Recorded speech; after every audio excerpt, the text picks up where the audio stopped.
नमस्कार, मैं मनोज कुमार जैन और पृथ्वी फिनमार्ट कमोडिटी रिसर्च अपडेट में आज 9 जून की सुबह आप सभी का स्वागत है। सोने और चांदी की कीमतों में कल एक बार फिर भारी उठापटक देखने को मिली और सोना और चांदी शुरुआती सत्र में कल फिर एक बार बड़ी गिरावट दिखाते हुए नजर आए, लेकिन देर शाम यूएस प्रेसिडेंट की तरफ से आए स्टेटमेंट के बाद सोना और चांदी निचले स्तरों से कुछ रिकवरी करते हुए नजर आए। यूएस प्रेसिडेंट ने ईरान और इजराइल को इमीडिएट सीज फायर करने के लिए कहा। साथ ही उन्होंने यह भी कहा कि वह ईरान के साथ पीस डील के काफ़ी करीब है और उनके इस स्टेटमेंट के बाद डॉलर इंडेक्स 9 सप्ताह के उच्च स्तरों से फिसलता हुआ नजर आया। वहीं कच्चे तेल की कीमतों में भी मुनाफा वसूली देखने को मिली, जिसके चलते सोना और चांदी सत्र के निचले स्तरों से रिकवरी दिखाते हुए नजर आए। बावजूद उसके सोना और चांदी हल्की गिरावट के साथ ही कल के सत्र में एक बार फिर क्लोज करते हुए नजर आए। सोने का अगस्त वायदा इंटरनेशनल मार्केट में 0.04% की गिरावट के साथ 4,363.40 डॉलर प्रति ट्राई आउंस के स्तर पर सेटल हुआ। वहीं चांदी का जुलाई वायदा 0.75% की गिरावट के साथ 68.58 प्रति ट्राई आउंस के स्तर पर सेटल हुआ। भारतीय बाजारों में रुपये की कमजोरी के बावजूद सोने और चांदी में दबाव देखने को मिला। सोने का अगस्त वायदा 0.52% की गिरावट के साथ 1,54,784 प्रति 10 ग्राम के स्तर पर सेटल हुआ। वहीं चांदी का जुलाई वायदा 0.86% की गिरावट के साथ 2,46,389 प्रति 1 किलोग्राम के लेवल पर सेटल हुआ। सोने और चांदी की कीमतों में यहाँ भारी उठापटक देखने को मिल रही है और सोना और चांदी दोनों ही अपने मेक और ब्रेक लेवल के काफ़ी करीब कारोबार करते हुए दिख रहे हैं। सोना अगर वीकली क्लोजिंग बेसिस पे 4,343 डॉलर प्रति ट्राई आउंस और चांदी की कीमतें 69 डॉलर प्रति ट्राई आउंस के स्तर को इंटरनेशनल मार्केट में अगर ब्रेक करती है तो फिर वहां गिरावट बढ़ सकती है। वहीं अगर वीकली क्लोजिंग बेसिस पर यह सपोर्ट्स लेवल होल्ड होते हैं तो फिर एक अच्छी शॉर्ट कवरिंग की उम्मीद सोने और चांदी की कीमतों में रहेगी। पूरे मार्केट की नज़र यहाँ पे यूएस और ईरान के इस सप्ताह होने वाले पीस डील के डेवलपमेंट के ऊपर रहेगी और अगर वहाँ पीस डील होती है तो वह फिर सोने और चांदी की कीमतों को सपोर्ट करती हुई नजर आएगी। आज के सत्र में सोने में इंटरनेशनल मार्केट में 4,343 और 4,280 डॉलर प्रति ट्राई आउंस के स्तर पर सपोर्ट्स रहेंगे। वहीं ऊपरी लेवल्स पर 4,400 और 4,440 डॉलर प्रति ट्राई आउंस के स्तर पर रेजिस्टेंस देखने को मिलेंगे। चांदी में 66.60 और 64 डॉलर प्रति ट्राई आउंस के स्तर पर सपोर्ट्स रहेंगे। वहीं ऊपरी लेवल्स पर 71.40 और 74 डॉलर प्रति ट्राई आउंस के स्तर पर रेजिस्टेंस देखने को मिलेंगे। भारतीय बाजारों में सोने में 1,53,350 और 1,52,200 के स्तर पर सपोर्ट्स रहेंगे। वहीं ऊपरी लेवल्स पर 1,55,500 और 1,56,660 के स्तर पर रेजिस्टेंस देखने को मिलेंगे, जबकि चांदी में 2,42,200 और 2,38,000 के स्तर पर सपोर्ट्स रहेंगे। वहीं ऊपरी लेवल्स पर 2,51,000 और 2,55,500 के स्तर पर रेजिस्टेंस देखने को मिलेंगे। चांदी में कल हमने निचले स्तरों पर लगभग 2,38,000 के स्तर पर बाइंग रिकमेंडेशन की थी। हालांकि कीमतें 2,39,000 के स्तर से रिवर्सल दिखाती हुई नजर आई, लेकिन अगर किसी ने वहां निचले स्तरों पर लॉन्ग की पोजीशन बनाई है तो अब उसमें 2,39,000 के नीचे का स्टॉप लॉस रख के कीमतें अगर 2,47,000 और 2,50,000 के दायरे में आती है तो वहां लॉन्ग की पोजीशन में एक बार मुनाफा वसूली कर लेना चाहिए। कच्चे तेल में कल के सत्र में भारी उठापटक देखने को मिली। कच्चा तेल कल शुरुआती सत्र में जोरदार बढ़त दिखाता हुआ नजर आया, लेकिन यूएस प्रेसिडेंट के स्टेटमेंट के बाद कीमतें ऊपरी लेवल से हल्की होती हुई नजर आई।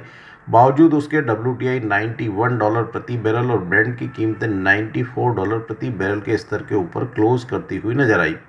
भारतीय बाजारों में भी कच्चा तेल लगभग 1% की बढ़त के साथ 8,707 प्रति बैरल के लेवल पर सेटल हुआ, लेकिन अपने रेजिस्टेंस लेवल 9,140 को पार करने में असफल रहा और 9,130 के स्तर से वहां कल के सत्र में फिर एक बार बिकवाली हावी होती हुई नजर आई। इंटरनेशनल मार्केट में कीमतें 82 से 100 डॉलर प्रति बैरल के दायरे में बनी हुई है। वहीं भारतीय बाजारों में भी कच्चे तेल की कीमतें 8,200 से 9,140 की एक ब्रॉडर रेंज में बनी हुई है। जब तक कीमतें 9,140 के स्तर पर के ऊपर क्लोज नहीं करती तब तक वहां बड़ी बढ़त की संभावना नज़र नहीं आती है। डाउन साइड में 8,500 और 8,200 कच्चे तेल के लिए भारतीय बाज़ारों में सपोर्ट्स रहेंगे। कीमतें अगर यहाँ पे उछाले में 9,000 के आसपास मिलती है तो आज के सत्र में 9,140 के क्लोजिंग एसएल से वहाँ पे शॉर्ट सेल किया जा सकता है। नीचे में 8,500 तक के स्तर एक बार अगले 1 से 2 सेशन में कच्चे तेल में देखने को मिल सकते हैं। वहीं नेचुरल गैस की अगर बात करें तो कल वहाँ गिरावट एक्सटेंड होती हुई नजर आई। यूएस और ईरान के बीच में पीस डील की संभावनाओं से नेचुरल गैस की कीमतों में ऊपरी लेवल्स पर रेजिस्टेंस देखने को मिले। हालांकि कीमतें इंटरनेशनल मार्केट में $3 और भारतीय बाजारों में 288 के अपने अहम सपोर्ट्स लेवल को वहां होल्ड भी करती हुई नजर आई है। हमारा मानना है कि नेचुरल गैस की कीमतें भारतीय बाजारों में 288 से 320 के दायरे में बनी रह सकती है। बेस मेटल्स में भी कल भारी उठापटक देखने को मिली, हालांकि निचले स्तरों से वहां कीमतों में रिकवरी रही। कॉपर की कीमतें एलएमई पर 0.25% की बढ़त के साथ $13,613.68 प्रति मेट्रिक टन के स्तर पर सेटल हुई और अपने अहम सपोर्ट्स लेवल $13,330 प्रति मेट्रिक टन को होल्ड भी करती हुई नजर आई। कॉपर की कीमतें 2 सप्ताह के निचले स्तरों से रिकवरी करती हुई नजर आई, जब यूएस प्रेसिडेंट ने इसराइल और ईरान को इमीडिएट सीज फायर करने की बात कही। साथ ही यूएस प्रेसिडेंट ने ईरान के साथ में पीस डील के फाइनल दौर में पहुंचने की भी बात कही, जिसके चलते मेटल्स की कीमतें निचले स्तरों से रिकवरी दिखाती हुई नजर आई। चाइना के मई मंथ के ट्रेड बैलेंस के डेटा भी उम्मीद से काफ़ी बेहतर रहे हैं और वह भी मेटल की कीमतों को निचले स्तरों पर सपोर्ट करते हुए दिख रहे हैं। हालांकि अगर यहाँ पे यूएस और ईरान के बीच में पीस डील होती है तो वह एल्यूमिनियम के कीमतों के लिए सेंटिमेंटली नेगेटिव हो सकती है, इसलिए ओवरऑल इंडस्ट्रियल मेटल पैक में मिला जुला कारोबार बना रह सकता है। कॉपर भारतीय बाजारों में आज के सत्र में जून वायदा 1321 और 1307 के स्तर पर सपोर्ट्स रहेंगे। वहीं ऊपरी लेवल्स पर 1347 और 1359 पर रेजिस्टेंस देखने को मिलेंगे। एल्यूमिनियम जून वायदा में 383 और 380 के स्तर पर सपोर्ट्स रहेंगे। वहीं ऊपरी लेवल्स पर 387 और 390 पर रेजिस्टेंस देखने को मिलेंगे। लेड का जून वायदा 205 से 208 के दायरे में बना रह सकता है। वहीं निकल जून वायदा में 1750 और 1726 के स्तर पर सपोर्ट्स रहेंगे। वहीं ऊपरी लेवल्स पर 1800 और 1826 पर रेजिस्टेंस देखने को मिलेंगे, जबकि जिंक जून वायदा में 363 और 360 पर सपोर्ट्स रहेंगे। वहीं ऊपरी लेवल्स पर 367 और 369 पर रेजिस्टेंस देखने को मिलेंगे। एग्रो कमोडिटीज़ में भी कल भारी उठापटक देखने को मिली। इंटरनेशनल मार्केट में वहां बड़ी वॉलेटिलिटी थी। हालांकि कीमतें निचले स्तरों से कुछ रिकवरी दिखाती हुई नजर आई, बावजूद उसके ज़्यादातर एग्रो कमोडिटीज़ इंटरनेशनल मार्केट में गिरावट के साथ ही कारोबार करती हुई नजर आई। यूएस के hotter then expected job data के बाद फेड रेट हाइक की संभावनाएं बढ़ती हुई नजर आई और उसी के चलते एग्रो कमोडिटीज़ इंटरनेशनल मार्केट में स्ट्रगल करती हुई दिख रही है। साथ ही यूएस और ईरान के बीच में पीस डील को लेकर के अभी भी अनसर्टेनिटी बनी हुई है। वहीं डॉलर इंडेक्स भी 100 के स्तर के करीब बना हुआ है और यह सारे ही फंडामेंटल फैक्टर्स एग्रो कमोडिटीज़ को ऊपरी लेवल्स पर रेजिस्टेंस फेस करने के लिए मजबूर कर रहे हैं। सीबीओटी सोयाबीन वायदा में कल भी फिर एक बार गिरावट देखने को मिली थी। कीमतें 1116.75 सेंट पर क्लोज हुआ। वहीं आइस कॉटन वायदा भी हल्की गिरावट के साथ 77.46 सेंट के स्तर पर क्लोज हुआ। यूएस और ईरान अगर यहां पे पीस डील के लिए सहमत होते हैं तो फिर वो सेंटिमेंटली एग्रो कमोडिटीज़ के लिए कुछ पॉजिटिव सपोर्ट करता हुआ नजर आएगा। भारतीय बाजार भी मिक्स्ड ग्लोबल क्यूज को फॉलो कर रहे हैं। यहाँ पे यूएस और ईरान डील की अनसर्टेनिटी के चलते एक्सपोर्ट डिमांड को लेकर के चिंताएं बनी हुई है, जिसके चलते कीमतें दबाव में हैं। वहीं दूसरी ओर एल नीनो के थ्रेड्स से कीमतों में निचले स्तरों पर सपोर्ट्स भी है। रुपये की कमजोरी भी एग्रो कमोडिटीज़ को भारतीय बाजारों में लगातार सपोर्ट करती हुई नजर आई है।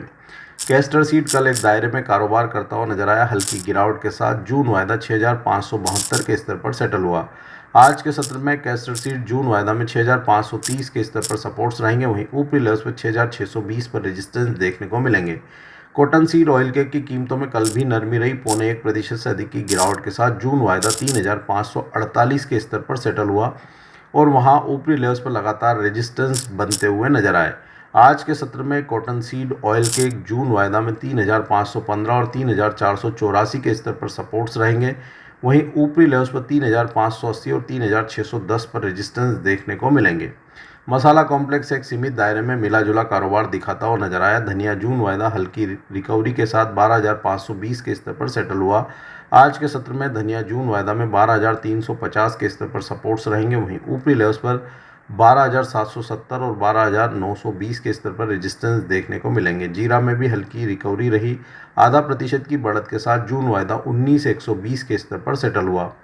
आज के सत्र में जीरा जून वायदा में 18,850 के स्तर पर सपोर्ट्स रहेंगे, वहीं ऊपरी लेवल्स पर 19,440 पर रेजिस्टेंस देखने को मिलेंगे।